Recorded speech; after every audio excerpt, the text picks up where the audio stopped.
सतनाम वाहिगुरु साहिब जीओ। गुरु गरीब निवाज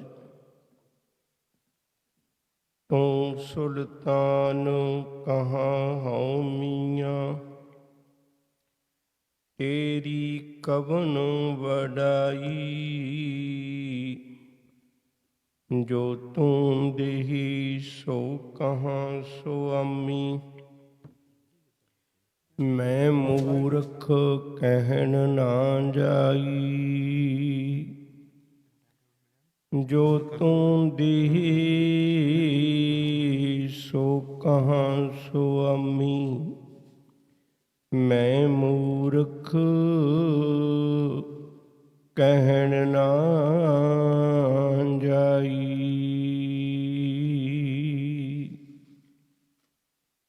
पवित्र दिलों की जगती जोत धन गुरु ग्रंथ साहिब सच्चे पातशाह जी के मुबारक चरणों में जुड़ मिल बैठे सतसंगी प्यारिओ, अदब सत्कार नाल गुरु फतेह जी सांझ पाइए। प्यार नाल आखो जी वाहिगुरु जी का खालसा वाहिगुरु जी की फतेह। बहुत सुभागे हो गुरमुख प्यारिਆਂ पासों आप जी ने अमृतमयी बाणी का कीर्तन सरवण किया है।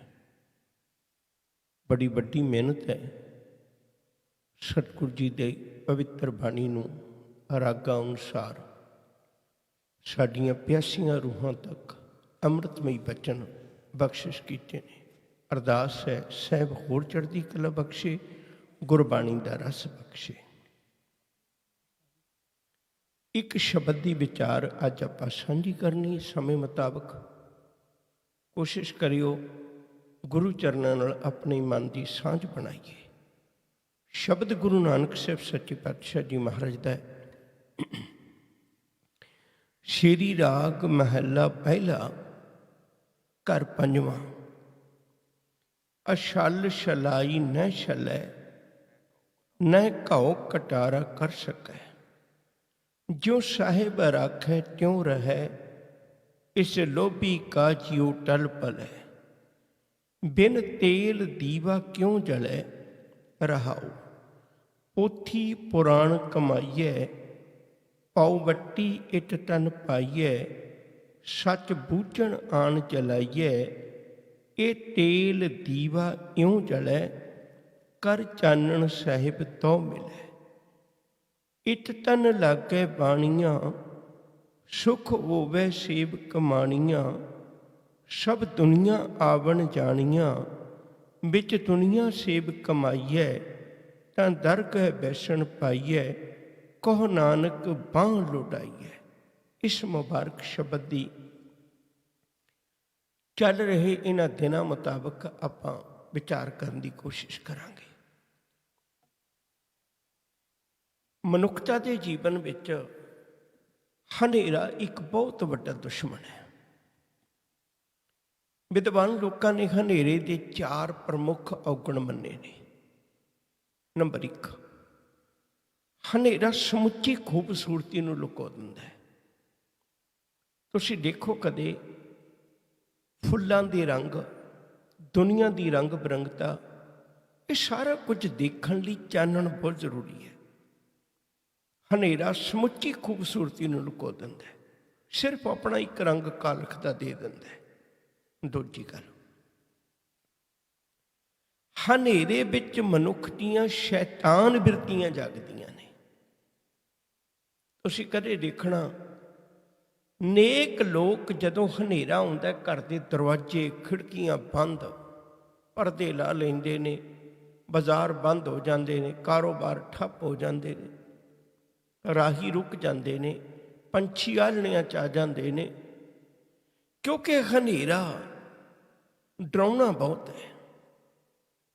हनेरे विच सिर्फ भैड़ियां बिरतियां वाले लोग, चोर ठग बेईमान पापी लोग वो सहारा भालते हैं। उन्होंने बड़ी दोस्ती है हनेरे नाल। जितनी भी मनुख की बिरती माड़ी होगी उतना उन्होंने हनेरे नाल नेड़ता होगी। ਤੀਜੀ ਗੱਲ, ਹਨੇਰੇ ਵਿੱਚ ਬਹੁਤ ਵੱਡਾ ਉਗਣ ਹੈ। ਇਹ ਮਿੱਤਰ ਤੇ ਦੁਸ਼ਮਣ ਦੀ ਪਛਾਣ ਨਹੀਂ ਹੋਣ ਦਿੰਦਾ। ਮੇਰਾ ਕੌਣ ਆਪਣਾ ਹੈ, ਕੌਣ ਬੇਗਾਨਾ ਹੈ, ਇਸ ਗੱਲ ਦੀ ਪਹਿਚਾਣ ਹਨੇਰੇ ਵਿੱਚ ਨਹੀਂ ਹੁੰਦੀ। ਹਨੇਰੇ ਵਿੱਚ ਮਨੁੱਖ ਪਹਿਚਾਣ ਹੀ ਨਹੀਂ ਸਕਦਾ, ਪਹਿਚਾਣ ਭੁੱਲ ਜਾਂਦੀ ਹੈ ਸਭ ਚੀਜ਼ਾਂ ਦੀ। ਚੌਥੀ ਗੱਲ, ਹਨੇਰਾ ਇੱਕ ਇਹੋ ਜਿਹਾ ਦੁਸ਼ਮਣ ਹੈ ਜਿਹੜਾ ਸੁਖਦਾਈ ਚੀਜ਼ਾਂ ਨੂੰ ਵੀ ਦੁਖਦਾਈ ਬਣਾ ਦਿੰਦਾ ਹੈ। ਘਰ ਦੇ ਵਿੱਚ ਕਿੰਨਾ ਸਮਾਨ ਰੱਖਿਆ ਹੁੰਦਾ ਹੈ, ਸਾਰੀਆਂ ਚੀਜ਼ਾਂ ਸੁੱਖ ਦੇਣ ਵਾਸਤੇ ਹੀ ਨੇ ਨਾ। ਲਾਈਟ ਚਲੇ ਗਈ, ਹਨੇਰਾ ਹੋ ਗਿਆ, ਜਿਹੜੀਆਂ ਚੀਜ਼ਾਂ ਸੁੱਖ ਦੇਣ ਵਾਸਤੇ ਨੇ ਉਹੀ ਠੋਕਰਾਂ ਬਣ ਜਾਂਦੀਆਂ ਨੇ, ਉਹੀ ਮਨੁੱਖ ਨੂੰ ਦੁੱਖ ਦੇਣ ਲੱਗ ਪੈਂਦੀਆਂ ਨੇ। ਸੱਚ ਕਰਕੇ ਜਾਣਿਓ, ਇਹ ਤੇ ਬਾਹਰਲੇ ਹਨੇਰੇ ਦੀ ਬਾਤ ਸੀ। ਇੱਕ ਮਨੁੱਖ ਦੇ ਅੰਦਰ ਹਨੇਰਾ ਹੈ, ਉਹਦਾ ਜ਼ਿਕਰ ਗੁਰੂ ਸਾਹਿਬ ਜੀ ਕਰਦੇ ਨੇ ਭਈ ਗੁਰੂ ਤੋਂ ਬਿਨਾਂ ਗੁਰ ਬਿਨ ਘੋਰ ਅੰਧਾਰ, ਗੁਰੂ ਬਿਨ ਸਮਝ ਨਾ ਆਵੇ। ਜਿਹੜੇ ਵੇਲਿਆਂ ਦਾ ਜ਼ਿਕਰ ਗੁਰੂ ਨਾਨਕ ਸਾਹਿਬ ਜੀ ਦੀ ਪਵਿੱਤਰ ਆਗਮਨ ਪੁਰਬ ਤੇ ਆਪਾਂ ਵਿਚਾਰਨੇ ਹੈ। ਕੱਲ ਘਾਤੀ ਰਾਜੇ ਕਸਾਈ, ਧਰਮ ਪੰਖ ਕਰ ਉੱਡ ਰਿਹਾ, ਕੂੜ ਅਮਾਵਸ, ਕੂੜ ਦੀ ਅਮਾਵਸ ਹੈ, ਕੂੜ ਦੀ ਗਹਿਰੀ ਮੱਸਿਆ ਹੈ। ਮੱਸਿਆ ਸ਼ਬਦ ਮੱਸ ਤੋਂ, ਮੱਸ ਦਾ ਮਤਲਬ ਕਾਲਕ, ਹਨੇਰਾ। ਕੂੜ ਅਮਾਵਸ, ਗਹਿਰੀ ਹਨੇਰਾ, ਗਹਿਰਾ ਹਨੇਰਾ ਹੈ। ਕੂੜ ਅਮਾਵਸ, ਸੱਚ ਚੰਦਰਮਾ ਜਿਸਾ ਨਹੀਂ ਕਹਿ ਚੜਿਆ। ਸੂਰਜ ਤਾਂ ਉਦੋਂ ਵੀ ਚੜ੍ਹਦਾ ਸੀ, ਚੰਦਰਮਾ ਤਾਂ ਉਦੋਂ ਵੀ ਚੜ੍ਹਦਾ ਸੀ, ਲੋਕਾਂ ਦੇ ਘਰ ਦੀਵੇ ਤਾਂ ਉਦੋਂ ਵੀ ਜਗਦੇ ਸੀ। ਪਰ ਉਹ ਕਿਹੜਾ ਹਨੇਰਾ ਸੀ ਜਿਹੜਾ ਕੂੜ ਅਮਾਵਸ, ਸੱਚ ਚੰਦਰਮਾ ਜਿਸਾ ਨਹੀਂ ਕਹਿ ਚੜਿਆ। ਹੋਂ ਭਾਲ ਵੀ ਕੁੰਨੀ ਹੋਈ, ਅੰਧੇਰਾ ਰਾਹ ਨਾ ਕੋਈ। ਹਨੇਰਾ ਕੁਝ ਲੱਭਣ ਹੀ ਨਹੀਂ ਦਿੰਦਾ। ਹਨੇਰੇ ਵਿੱਚ ਮਨੁੱਖ ਗਵਾ ਤੇ ਸਕਦਾ ਹੈ ਪਰ ਪ੍ਰਾਪਤੀ ਨਹੀਂ ਹੁੰਦੀ। ਬਿਨ ਸ਼ਬਦ ਹੈ ਅੰਤਰ ਹਨੇਰਾ, ਨਾ ਵਸਤ ਲਹੇ ਨਾ ਚੁੱਕੇ ਫੇਰਾ। ਹੁਣ ਇਹੋ ਜੀ ਕੂੜ ਅਮਾਵਸ ਵਿੱਚ ਇੱਕ ਚਿਰਾਗ ਜਗਿਆ। ਇੱਕ ਬੇਨਤੀ ਮੈਂ ਪਹਿਲੋਂ ਕਰਾਂ, ਫਿਰ ਅੱਗੇ ਤੁਰਾਂਗੇ।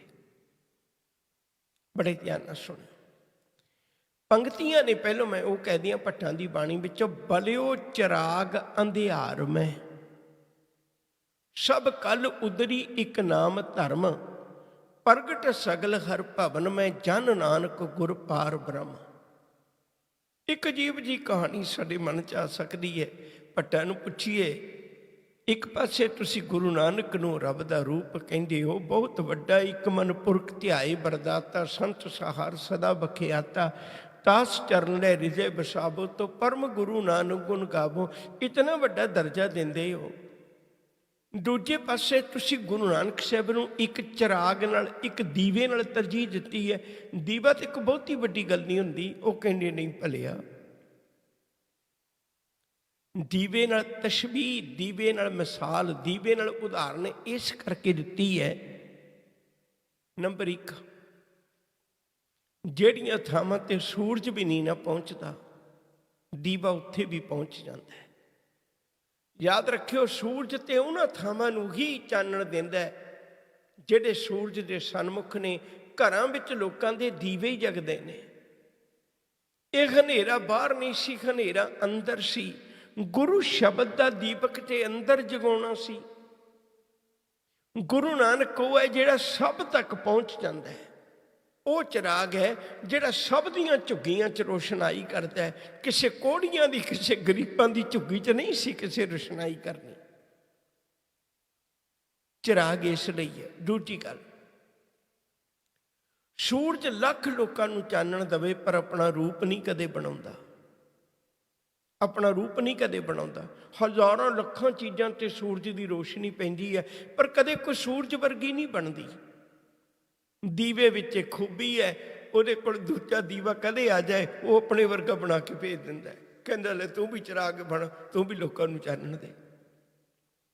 ਗੁਰੂ ਨਾਨਕ ਨੇ ਆਪਣੇ ਤੱਕ ਨਹੀਂ ਰੱਖਿਆ ਗਿਆਨ, ਧੰਨ ਗੁਰੂ ਨਾਨਕ ਸਾਹਿਬ ਨੇ ਮਨੁੱਖਤਾ ਨੂੰ ਵੰਡ ਦਿੱਤਾ। ਉਹ ਘਰ ਘਰ ਦੀਵੇ ਜਗਾ ਦਿੱਤੇ। ਹਰ ਇੱਕ ਦੇ ਘਰ ਘਰ ਅੰਦਰ ਧਰਮਸ਼ਾਲ ਹੋਵੇ, ਕੀਰਤਨ ਸਦਾ ਬਸੋਆ। ਜਿਹੜਾ ਮਰਜ਼ੀ ਸ਼ਬਦ ਲੈ ਜਾਓ, ਆਪਣੇ ਅੰਦਰ ਚਾਨਣ ਕਰ ਲਓ। ਤਾਂ ਗੁਰੂ ਸਾਹਿਬ ਨੇ ਅੱਜ ਬੜੀ ਵੱਡੀ ਕਿਰਪਾ ਕੀਤੀ ਹੈ। ਅੱਜ ਫੇਰ ਲੋੜ ਹੈ ਸਾਨੂੰ ਉਸ ਗੱਲ ਨੂੰ ਵੇਖਣ ਦੀ। ਦੀਵਾਲੀ ਦੇ ਦਿਨ ਤੇ ਲੋਕ ਦੀਵੇ ਜਗਾਉਂਦੇ ਨੇ, ਪਰ ਇਕੱਲੇ ਬਾਹਰਲੇ ਦੀਵੇ ਨਾ ਜਗਾਈਏ, ਅੰਦਰ ਵੀ ਇੱਕ ਦੀਵਾ ਜਗਾਈਏ। ਅੰਦਰ ਵੀ ਗੁਰੂ ਸ਼ਬਦ ਦਾ ਦੀਵਾ ਜਗਾਈਏ। ਦੀਵਾ ਬਲੇ ਅੰਧੇਰਾ ਜਾਏ। ਦੀਵਾ ਬਲ ਜਾਏ, ਸਾਡੀ ਅਗਿਆਨਤਾ ਖਤਮ ਹੋ ਜਾਣੀ। ਕੁਝ ਵੀ ਕਰਨ ਦੀ ਲੋੜ ਨਹੀਂ, ਗੁਰੂ ਸ਼ਬਦ ਦਾ ਦੀਪਕ ਅੰਦਰ ਜਗਾ ਲਈਏ। ਕਬੀਰ ਸਾਹਿਬ ਦਾ ਕਿੱਡਾ ਵੱਡਾ ਨਿਰਣਾ ਦਿੱਤਾ ਹੋਇਆ, ਕਿੱਡਾ ਵੱਡਾ ਨਿਰਣਾ ਦਿੱਤਾ ਹੋਇਆ। ਉਹ ਕਹਿੰਦੇ ਕੁਝ ਵੀ ਨਹੀਂ ਤੈਨੂੰ ਕਰਨਾ ਚਾਹੀਦਾ, ਮੈਂ ਤੈਨੂੰ ਵੱਖਰਾ ਜਿਹਾ ਢੰਗ ਦੱਸਦਾ ਰੱਬ ਨੂੰ ਮਿਲਣ ਦਾ, ਬਿਲਕੁਲ ਨਵੇਕਲਾ ਜਿਹਾ। ਉਹ ਕੀ ਕਹਿੰਦੇ? ਵਸਤੂ ਤਾਂ ਤੇਰੇ ਅੰਦਰ ਪਈ ਹੈ, ਪਰ ਤੈਨੂੰ ਚਾਹੀਦਾ ਕੀ ਹੈ? ਅੰਧਿਆਰੇ ਦੀਪਕ ਚਾਹੀਏ, ਇੱਕ ਬਸਤ ਅਗੋਚਰ ਲਈ ਹੈ। ਬਸਤ ਅਗੋਚਰ ਪਾਈ, ਘਟ ਦੀਪਕ ਰਿਹਾ ਸਮਾਈ। ਕਹੋ ਕਬੀਰ ਅਬ ਜਾਣਿਆ, ਜਬ ਜਾਣਿਆ ਤੋ ਮਨ ਮਾਨਿਆ। ਕਹਿੰਦੇ ਅੰਦਰ ਇੱਕ ਚਾਨਣ ਕਰ ਲਿਆ ਸਜਣਾ, ਤੇਰੇ ਅੰਦਰ ਹੀ ਰੱਬ ਦਾ ਨਾਮ ਰੂਪ ਹੀਰਾ ਪਿਆ ਹੈ, ਬਸ ਤੈਨੂੰ ਲੱਭਦਾ ਕਿਉਂ ਨਹੀਂ ਹਨੇਰਾ ਹੈ। ਗੁਰੂ ਸ਼ਬਦ ਦਾ ਦੀਵਾ ਅੰਦਰ ਜਗਾ ਲੈ, ਗੁਰਬਾਣੀ ਨੂੰ ਅੰਦਰ ਵਸਾ ਲੈ। ਅੱਜ ਦਾ ਪਵਿੱਤਰ ਸ਼ਬਦ ਗੁਰੂ ਨਾਨਕ ਸਾਹਿਬ ਜੀ ਨੇ ਕਿਰਪਾ ਕੀਤੀ, ਬਖਸ਼ਿਸ਼ ਕੀਤੀ। ਉਹ ਅੰਮ੍ਰਿਤਮਈ ਬਚਨ ਅੱਜ ਆਪਾਂ ਸਾਂਝਾ ਕਰਨ ਲੱਗੇ ਹਾਂ। ਇਸ ਸ਼ਬਦ ਵਿੱਚ ਦੋ ਰਹਾਉ ਵਾਲੇ ਬੰਦ ਨੇ। ਆਮ ਕਰਕੇ ਇਹ ਡਾਕਟਰ ਹਰਜਸ ਕੌਰ ਦਾ ਇਹ ਕਥਨ ਹੈ, ਬੜੇ ਸਿਆਣੇ ਨੇ ਯੂਨੀਵਰਸਿਟੀ ਦੇ ਵਿਦਵਾਨ। ਉਹਨੇ ਜ਼ਿਕਰ ਕੀਤਾ ਵੀ ਜਿਹੜਾ ਦੋ ਰਹਾਉ ਵਾਲੀ ਸ਼ੁਰੂਆਤ ਹੈ, ਇਹ ਗੁਰੂ ਨਾਨਕ ਸਾਹਿਬ ਨੇ ਸ਼ੁਰੂ ਕੀਤੀ ਹੈ। ਇੱਕ ਰਹਾਉ ਵਾਲੀ ਕਾਵਿ ਰੂਪ ਦੇ ਵਿੱਚ ਜਿਹੜੀ ਸ਼ੁਰੂਆਤ ਉਹ ਬੜੇ ਲੰਮੇ ਸਮੇਂ ਤੋਂ ਹੈ, ਪਰ ਦੋ ਰਹਾਉ ਵਾਲੀ ਸ਼ੁਰੂਆਤ ਜਿਹੜੀ ਹੈ ਉਹ ਗੁਰੂ ਨਾਨਕ ਸਾਹਿਬ ਜੀ ਦੇ ਸਮੇਂ ਤੋਂ ਸ਼ੁਰੂ ਹੋਈ ਹੈ। ਇਸ ਵਿੱਚ ਦੋ ਰਹਾਉ ਵਾਲੇ ਬੰਦ ਨੇ। ਪਹਿਲਾ ਰਹਾਉ ਵਾਲਾ ਬੰਦ ਹੈ, ਬਿਨ ਤੇਲ ਦੀਵਾ ਕਿਉਂ ਜਲੇ। ਤੇਲ ਤੋਂ ਬਿਨਾਂ ਦੀਵਾ ਕਿਵੇਂ ਜਲ ਸਕਦਾ ਹੈ? ਭਾਵ ਨਹੀਂ ਜਲਦਾ। ਦੂਜਾ ਪਾਵਨ ਵਚਨ ਹੈ, ਇਹ ਤੇਲ ਦੀਵਾ ਇਉਂ ਜਲੇ। ਦੋ ਸ਼ਬਦਾਂ ਵਿੱਚ ਬੜਾ ਤੱਤ ਸਾਰ ਹੈ, ਇਉਂ ਤੇ ਕਿਉਂ। ਇਹ ਕਿਵੇਂ ਜਲ ਸਕਦਾ ਹੈ? ਬਿਨ ਤੇਲ ਦੀਵਾ ਕਿਉਂ ਜਲੇ? ਉਹਦਾ ਜਵਾਬ ਦਿੱਤਾ ਹੈ। ਇੱਕ ਪਲ ਮੈਂ ਫਿਰ ਰੁਕਣ ਲੱਗਾ, ਮਾਫ ਕਰਿਓ। ਬੜੇ ਧਿਆਨ ਨਾਲ ਸਮਝਿਓ।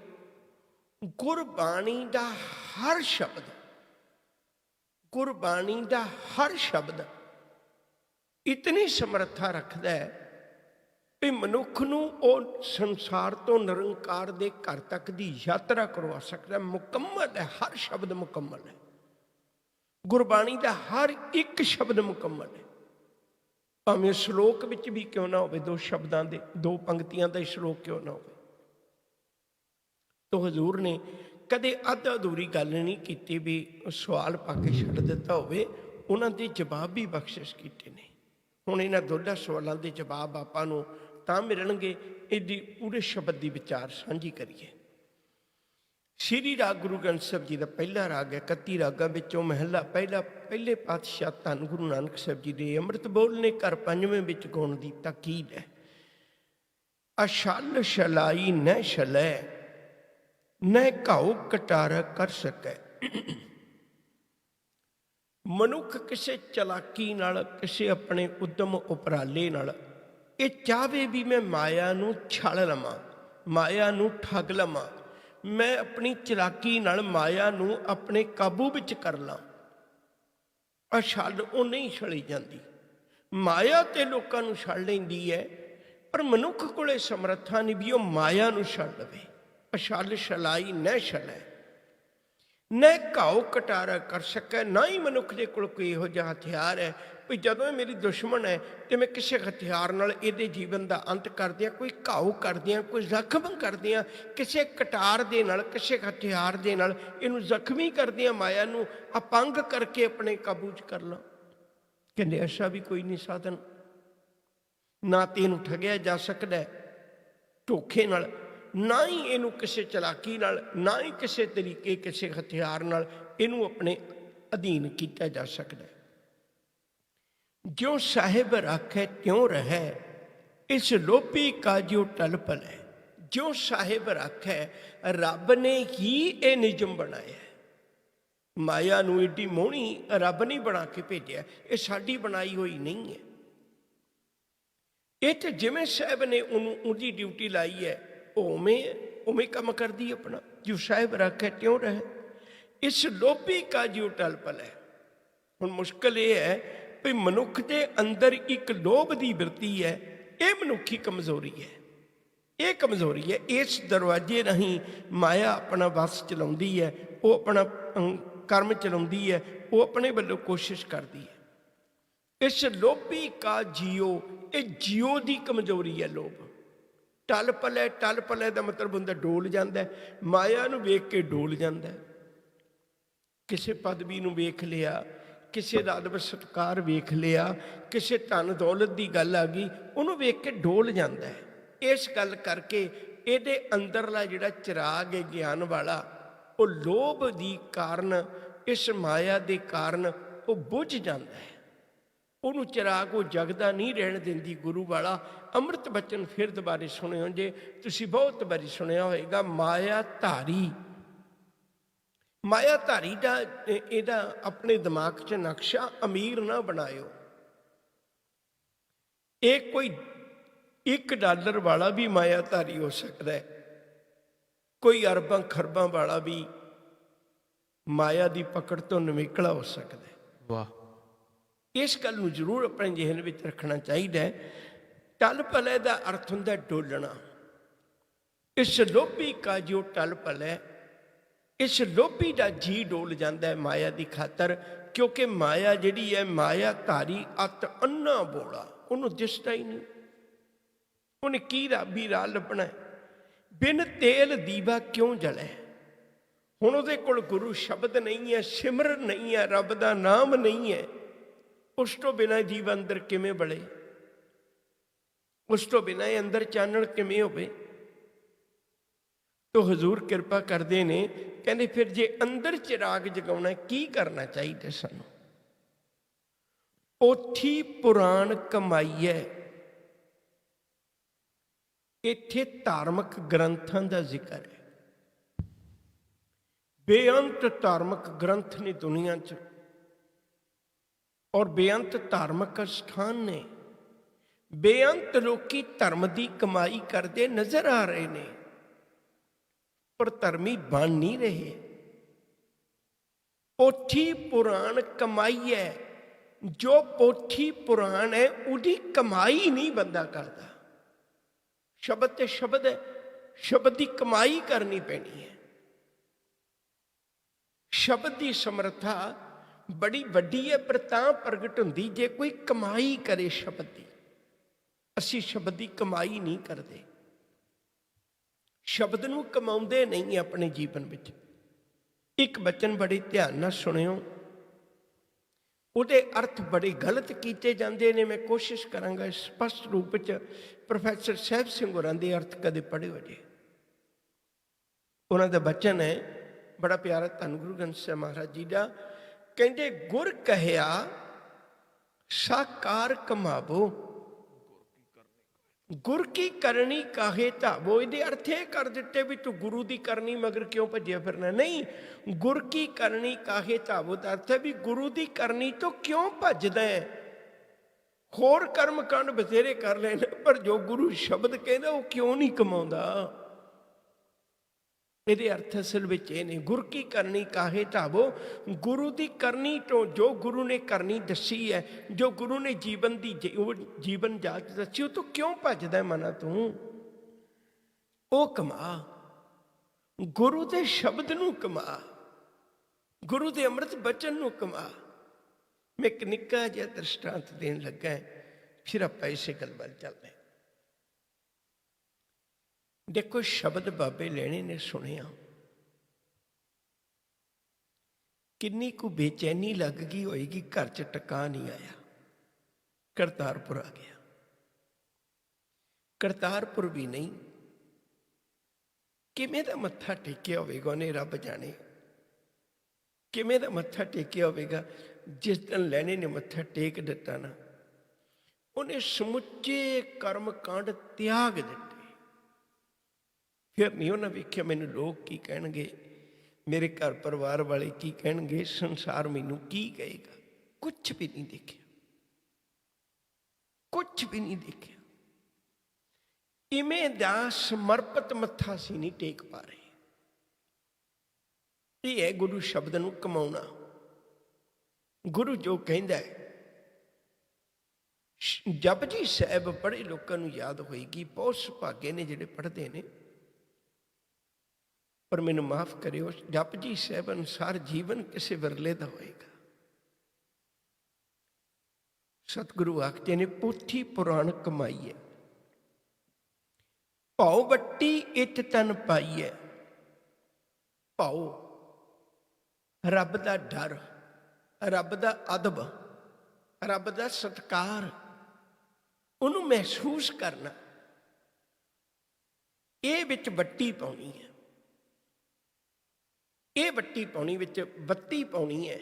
ਆਪਾਂ ਸਮਝਦੇ ਦੀਵਾ ਤੇ ਇੱਕ ਤਿੰਨ ਚੀਜ਼ਾਂ ਦਾ ਮੇਲ ਹੁੰਦਾ ਹੈ, ਚੌਥੀ ਬਾਹਰੋਂ ਲੈਣੀ ਪੈਂਦੀ ਹੈ।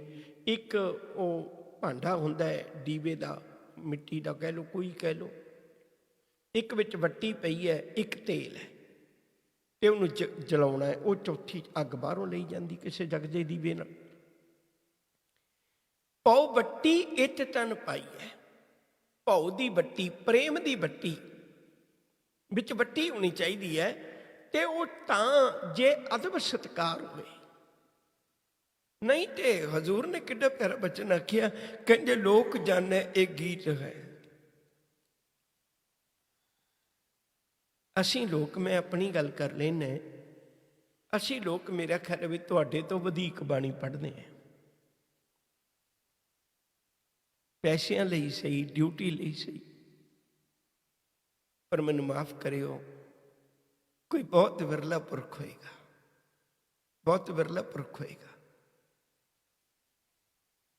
ਗੁਰੂ ਕਲਗੀਧਰ ਪਾਤਸ਼ਾਹ ਦੇ ਚਰਨਾਂ ਵਿੱਚ ਇੱਕ ਮਾਤਾ ਪਿਤਾ ਦੇ ਨਾਲ ਨੌਜਵਾਨ ਆਇਆ। ਮਾਤਾ ਪਿਤਾ ਨੇ ਮੱਥਾ ਟੇਕਿਆ, ਉਸ ਜਵਾਨ ਨੇ ਵੀ ਮੱਥਾ ਟੇਕਿਆ। ਜਵਾਨੀ ਪੈਰੇ 'ਚ ਕਦਮ ਰੱਖ ਰਿਹਾ ਸੀ, ਤੇ ਸਤਿਗੁਰਾਂ ਨੇ ਉਹਨੂੰ ਪੁੱਛ ਲਿਆ। ਕਹਿਣ ਲੱਗੇ, ਜਵਾਨਾ ਨਾਂ ਕੀ ਹੈ?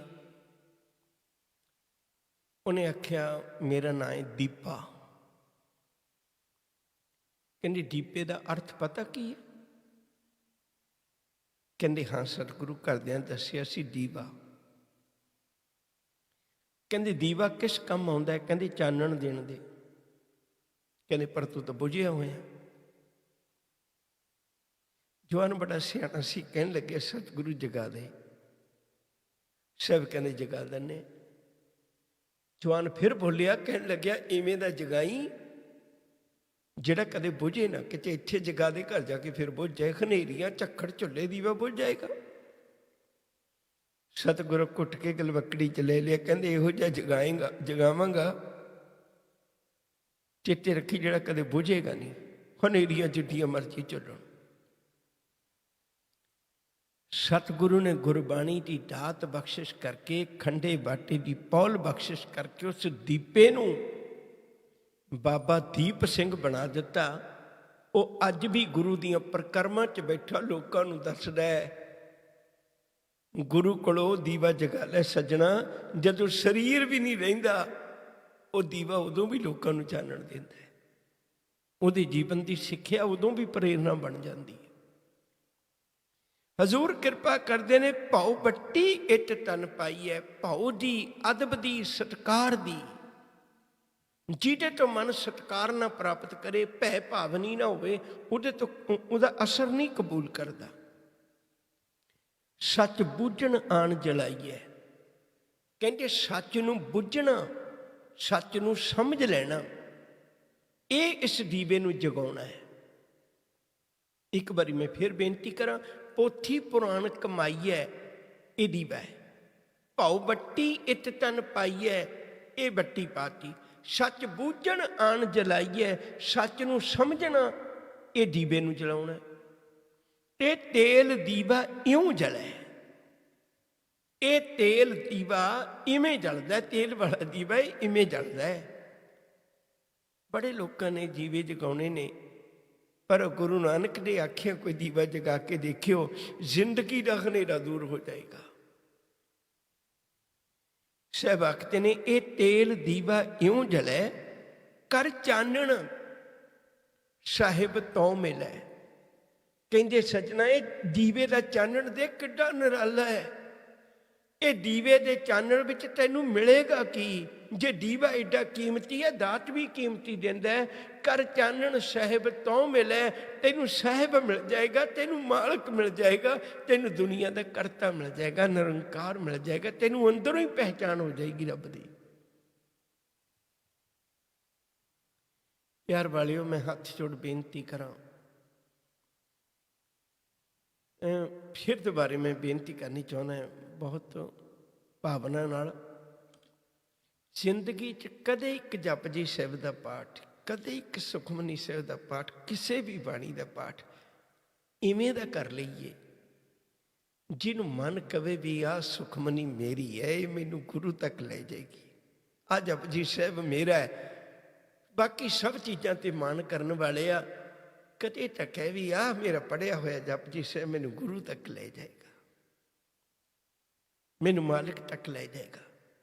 ਬੜੇ ਕੰਮ ਕਰਨੇ ਹੈ, ਬੜੇ ਕੰਮਾਂ ਤੇ ਮਾਣ ਵੀ ਕਰਦੇ ਹੈ, ਪਰ ਕਦੇ ਇੱਕ ਬਾਣੀ, ਇੱਕ ਸ਼ਬਦ ਵੀ ਇਹੋ ਜਿਹਾ ਵਿਚਾਰ ਕੇ ਪੜ੍ਹ ਲੈ ਮਨਾ, ਜਿਹੜਾ ਤੇਰੇ ਤੇ ਗੁਰੂ ਦੀ ਟੁੱਟੀ ਗੰਢਨਹਾਰ ਗੋਪਾਲ ਉਹ ਟੁੱਟੀ ਨੂੰ ਗੰਢ ਦੇਵੇ। ਕੋਈ ਸ਼ਬਦ ਪੜ੍ਹ ਲੈ, ਸਾਰੇ ਸ਼ਬਦ ਮੁਬਾਰਕ ਜੀਵਨ ਦੀ ਸੇਧ ਬਖਸ਼ਿਸ਼ ਕਰਦੇ ਨੇ। ਕਰ ਚਾਨਣ ਸਾਹਿਬ ਤੋਂ ਮਿਲੇ, ਇਤ ਤਨ ਲਾਗੇ ਬਾਣੀਆਂ। ਇਤ ਤਨ ਜਿਸ ਵੀ ਸਰੀਰ ਦੇ ਉੱਤੇ, ਬਾਣੀਆਂ ਦਾ ਮਤਲਬ ਗੁਰੂ ਦੀ ਬਾਣੀ ਦਾ ਅਸਰ ਹੋ ਜਾਏ। ਸੁਣਦੇ ਤਾਂ ਆਪਾਂ ਵੀ ਬਹੁਤ ਹੈ, ਪੜ੍ਹਦੇ ਆਪਾਂ ਵੀ ਬਹੁਤ ਹੈ। ਕਿੰਨੇ ਪਾਠ ਹੋ ਰਹੇ ਨੇ, ਕਿੰਨੇ ਧਾਰਮਿਕ ਗ੍ਰੰਥ ਪੜ੍ਹੇ ਜਾ ਰਹੇ ਨੇ। ਇਤ ਤਨ ਲਾਗੇ ਬਾਣੀਆਂ, ਜਿਸ ਸਰੀਰ ਦੇ ਉੱਤੇ, ਜਿਸ ਮਨੁੱਖ ਦੇ ਮਨ ਦੇ ਉੱਤੇ ਗੁਰੂ ਉਪਦੇਸ਼ ਦਾ ਅਸਰ ਹੋ ਜਾਏ, ਲੱਗ ਜਾਏ ਉਹਨੂੰ, ਸੁਖ ਹੋਵੇ ਸੇਵਕ ਮਾਣੀਆਂ। ਉਹ ਫਿਰ ਇੱਕ ਗੱਲ ਨੂੰ ਸਮਝ ਲੈਂਦਾ ਵੀ ਜਿੰਨੀ ਮੈਂ ਪਿਆਰ ਨਾਲ ਸੇਵਾ ਕਰਾਂਗਾ, ਓਨਾ ਸੁੱਖ ਮੇਰੀ ਝੋਲੀ ਵਿੱਚ ਮਾਲਕ ਬਖਸ਼ਿਸ਼ ਕਰੇਗਾ, ਓਨਾ ਸੁੱਖ ਮੇਰੇ ਜੀਵਨ ਵਿੱਚ ਮਿਲੇਗਾ। ਸਭ ਦੁਨੀਆ ਆਵਣ ਜਾਣੀਆਂ, ਉਹ ਦੁਨੀਆ ਦੀ ਪਰਵਾਹ ਨਹੀਂ ਕਰਦਾ, ਕਿਉਂਕਿ ਦੁਨੀਆ ਤਾਂ ਆਉਣੀ ਜਾਣੀ ਹੈ। ਸੰਸਾਰ ਤੇ ਆਉਣਾ ਜਾਣਾ ਅੱਜ ਹੈ, ਕੱਲ ਨਹੀਂ ਹੋਵੇਗਾ। ਸਾਨੂੰ ਦੁਨੀਆ 'ਚ ਰਹਿੰਦਿਆਂ ਕੀ ਕਰਨਾ ਚਾਹੀਦਾ? ਵਿੱਚ ਦੁਨੀਆ ਸੇਵ ਕਮਾਈ ਹੈ। ਦੁਨੀਆ 'ਚ ਰਹਿੰਦਿਆਂ ਹੋਇਆ ਮਨੋ ਗੁਰੂ ਦੀ ਸੇਵਾ ਕਰ ਲੈ, ਭਾਵਨਾ ਨਾਲ ਮਨੁੱਖਤਾ ਦੀ ਸੇਵਾ ਕਰ ਲੈ। ਵਿੱਚ ਦੁਨੀਆ ਸੇਵ ਕਮਾਈ ਹੈ, ਤਾਂ ਦਰ ਕੇ ਬੈਸਣ ਪਾਈ ਹੈ। ਲੈ ਕਿੱਡਾ ਸੌਖਾ ਜਿਹਾ ਰਸਤਾ ਹੈ, ਕੋਈ ਭਟਕਣਾ ਦੀ ਲੋੜ ਹੀ ਨਹੀਂ। ਐਵੇਂ ਲੋਕ ਜੰਗਲਾਂ 'ਚ, ਐਵੇਂ ਲੋਕ ਤੀਰਥਾਂ 'ਤੇ, ਐਵੇਂ ਲੋਕ ਥਾਂ ਥਾਂ 'ਤੇ ਭਟਕਦੇ ਨੇ। ਕਹਿੰਦੇ ਦੁਨੀਆ 'ਚ ਰਹਿੰਦੀ ਆ, ਤੂੰ ਸੇਵਾ ਕਰ ਲੈ, ਰੱਬ ਦੇ ਚਰਨਾਂ ਵਿੱਚ, ਰੱਬ ਦੀ ਦਰਗਾਹ 'ਚ ਤੇਰੀ ਥਾਂ ਬਣ ਜਾਏਗੀ। ਤਾਂ ਦਰਗਹਿ ਬੈਸਣ ਪਾਈ ਹੈ, ਕਹੋ ਨਾਨਕ ਬਾਂਹ ਲੁਡਾਈ ਹੈ। ਕਹਿੰਦੇ ਇਹਨੂੰ ਲੁਕਾਉਣ ਦੀ ਵੀ ਲੋੜ ਨਹੀਂ, ਬਾਂਹ ਉੱਚੀ ਕਰਕੇ ਨਿਚਿੰਤ ਹੋ ਕੇ ਬੇਫਿਕਰਾ ਹੋ ਕੇ ਗਏ ਵੀ ਮੈਨੂੰ ਤੇ ਹੁਣ ਮੇਰਾ ਮਾਲਕ ਬਖਸ਼ਿਸ਼ ਕਰੇਗਾ ਹੀ ਨਾ, ਕਿਉਂਕਿ ਮੇਰੇ ਕੋਲ ਉਹਦਾ ਸ਼ਬਦ ਹੈ। ਬਸ ਇੱਕ ਅਰਦਾਸ ਕਰੀਏ, ਗੁਰੂ ਤੋਂ ਬਿਨਾਂ ਬਾਣੀ ਦਾ ਨਿਵਾਸ ਸਾਡੇ ਹਿਰਦੇ 'ਚ ਨਹੀਂ ਹੋ ਸਕਣਾ। ਇਹ ਬਾਣੀ ਦਾ ਨਿਵਾਸ ਤਾਂ ਹਿਰਦੇ 'ਚ ਹੋ ਸਕਦਾ ਜੇ ਗੁਰੂ ਰਹਿਮਤ ਕਰ ਦੇਵੇ, ਜੇ ਗੁਰੂ ਬਖਸ਼ਿਸ਼ ਕਰ ਦੇਵੇ। ਆਵੋ ਸਿੱਖ ਸਤਿਗੁਰੂ ਕੇ ਪਿਆਰਿਓ, ਗਾਵੋ ਸੱਚੀ ਬਾਣੀ। ਬਾਣੀ ਤਾਂ ਗਾਵੋ ਗੁਰੂ ਕੇਰੀ ਬਾਣੀ, ਅਸਰ ਬਾਣੀ ਜਿਨ ਕੋ ਨਦਰ ਕਰਮ ਹੋਵੇ, ਹਿਰਦੈ ਤਿਨਾ ਸਮਾਣੀ। ਗੁਰੂ ਕਿਰਪਾ ਕਰੇ ਇਸ ਅੰਮ੍ਰਿਤਮਈ ਬਚਨ ਦੀ ਰੋਸ਼ਨੀ ਵਿੱਚ ਅਸੀਂ ਆਪਣੇ ਅੰਦਰ ਉਹ ਚਿਰਾਗ ਜਗਾਈਏ ਜਿਹਦੇ ਨਾਲ ਸਾਹਿਬ ਮਿਲ ਜਾਏ। ਭੁੱਲਾਂ ਦੀ ਖਿਮਾ ਪਿਆਰ ਨਾਲ ਆਖੋ ਜੀ। ਵਾਹਿਗੁਰੂ ਜੀ ਕਾ ਖਾਲਸਾ, ਵਾਹਿਗੁਰੂ ਜੀ ਕੀ ਫਤਿਹ।